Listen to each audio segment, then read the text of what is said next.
Hello everyone. In today's class, we'll be looking at how we can get the data into the SPSS software and how we can also import the data from Excel into the SPSS software. So when you type on your search menu in the start button, you type SPSS, you should be able to get the software, and when you click on it you will be able to open the software. So the very first pop-up window which you will get when you are using the SPSS window is this window. So here it will ask you whether you if you have to create a new data set, you can click on this and it will help you to create a new data set. But if you have a previous SPSS file saved in your system and you would like to access that, you can go to recent files, open another file, and you will get something like this where you can search for your previously saved file. For now, I'm going to cancel this box as I want to do a new dataset entry. I can select new dataset or I can just click cancel to make this dialog box disappear. Once I have the Excel sheet, that is the SPSS sheet, you will see that you have two kinds of view, data view and variable view. In data view, you will be seeing that all your variables will be listed over here and the corresponding values received from each of the respondents will be displayed in this cells over here. In the variable view, we'll be defining all our variables. So if you have your sample data set that I have shared with you, you will find that there are four variables that we have. So we'll enter or we'll define all these variables here in our variable view. So the first variable is ID. So I just type ID and click on enter. When you do that, all the other values get populated. So the type over here is what kind of the data that you have over here. So this is a numeric kind of data, so I'm just leaving it as such. Then you have the width, you have the decimal places. ID, if you see, we have 1, 2, 3, 4. So there is no use of decimals over here. If I have 2 over here, it means that after the decimal point, I'll have two values shown. For example, 98.02. If I had, for example, 3 decimal places, then it will show 98.002. So 3 values are shown after the decimal place. So now I do not have any decimal place in my ID variable, so I'm just putting it as 0. After that, we'll go on to the measure. So you'll see that there are scale, ordinal and nominal. So these are the different scales that you have for your data. Scale consists of both interval and ratio scale. Then we have the ordinal scale and we have the nominal scale. Nominal scale are basically labels or tags. For example, gender, you have two tags, male and female. So this is an example of nominal data. Then you have ordinal data, which is a kind of rank data. For example, if you are trying to survey the satisfaction level of the customers, so you'll have different levels or ranks like highly satisfied, satisfied, neither satisfied nor dissatisfied, dissatisfied, and highly dissatisfied. So the customer or the consumer can choose any one of these 5 options. The thing in ordinal scale is that we are not able to differentiate between what is the gap between highly satisfied and highly dissatisfied.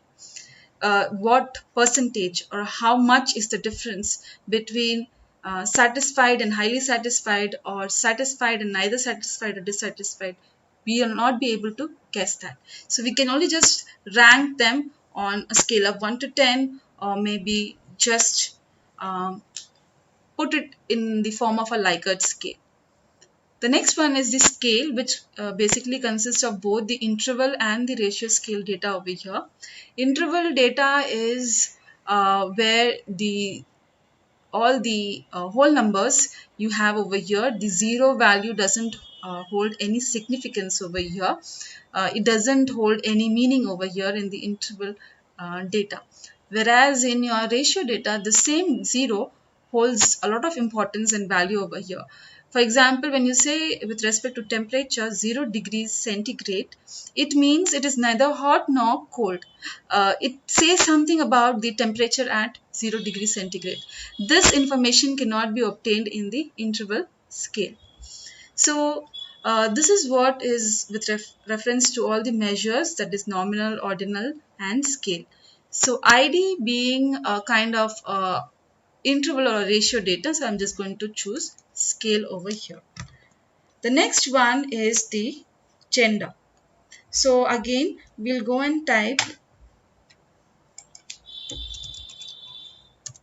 gender over here and click enter. So again here I'll make it as 0, and the scale over here is which one? It is nominal scale, because these are all labels like male and female. These are labels or tags that we have for the gender. So under gender we have to, since we have two values, male and female, we need to input these values into the gender variable. So we'll click on values and we'll type over here 1 for female and 2 for male. So 1 in the values field, and label we'll type it as female and click on add. So the first value is added. Similarly, we'll do for the second, which is male. So value is 2 and label is male, and click on add and click OK. So here you will see for gender, whenever we input the value as 1, we know that it is for female. And if we input the value 2, we will know that it is for male. After that, we have the third variable, which is extraversion, which is how outgoing or extrovert a person is. So here on a scale of 1 to 10, we will be putting the different values. So here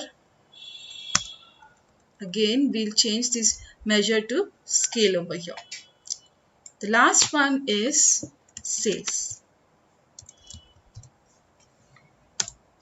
Here, since you'll notice that the sales in our data set is given in $1,000.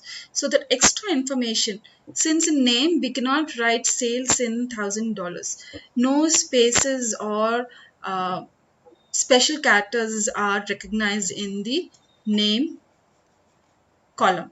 So you cannot give any spaces or special characters over here. So if I have to write sales $1,000, I will have to write sales underscore in underscore thousand underscore dollars. So that will make my short name to be very lengthy. So what I'll do is all this additional information I will type it in the labels column. So here I'll type in $1,000. So I know that now that the sales which I am displaying, the values which I'm displaying in the sales column in the data view are in $1,000. And here again the scale is, the measure is scale, and here it is 0 again. So this is the variables that we'll be defining for our data set. Now when we go to the data view, you will see all these variables that we have defined in the variable view is visible over here. Now let's quickly enter the values. So these are the values that we have for our data set given to us. Now if we want to swap and see, if you're not comfortable with the gender as 2121, since I do not know what 21 refers to and I would like to swap the view and see, I just have to go to this particular button and click on this. So you will see that it displays the values which I had given for 1 and 2. So whichever view you're comfortable with, you can swap that over here and you can see it. Now after this, after getting the data into the SPSS sheet, we need to save it. So you can use the save button over here, or you can go to file and save as. You'll get this pop-up window coming into display, and here you can then type in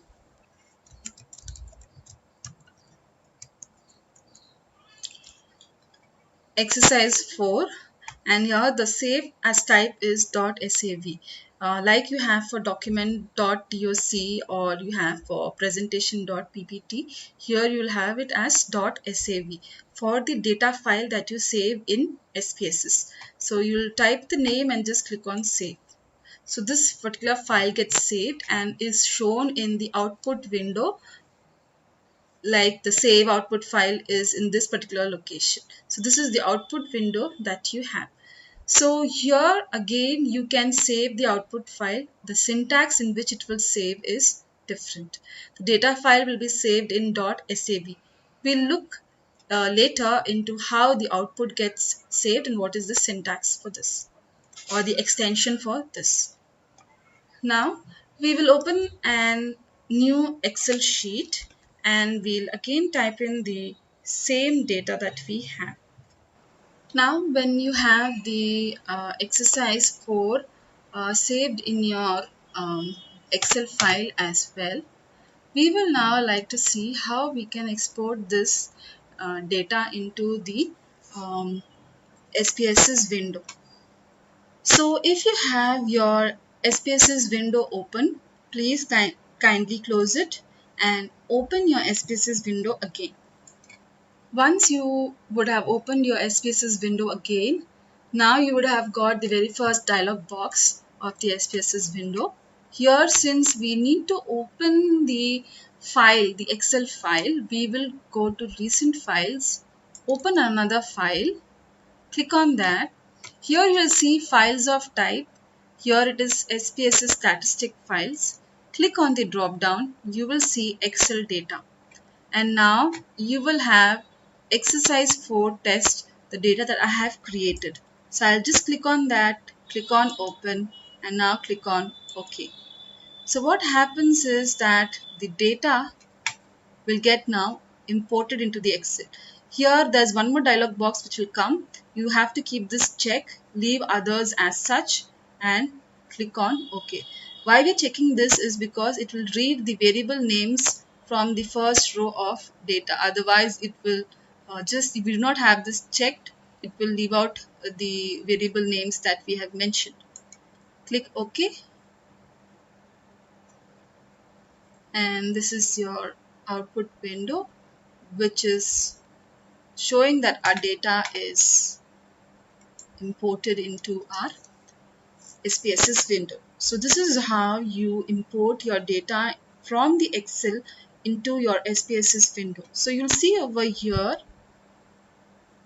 this data, if you see at the topmost left corner, right now in my screen it's not visible, but if you would see in your SPSS window, it will be titled as untitled 2 dataset 1.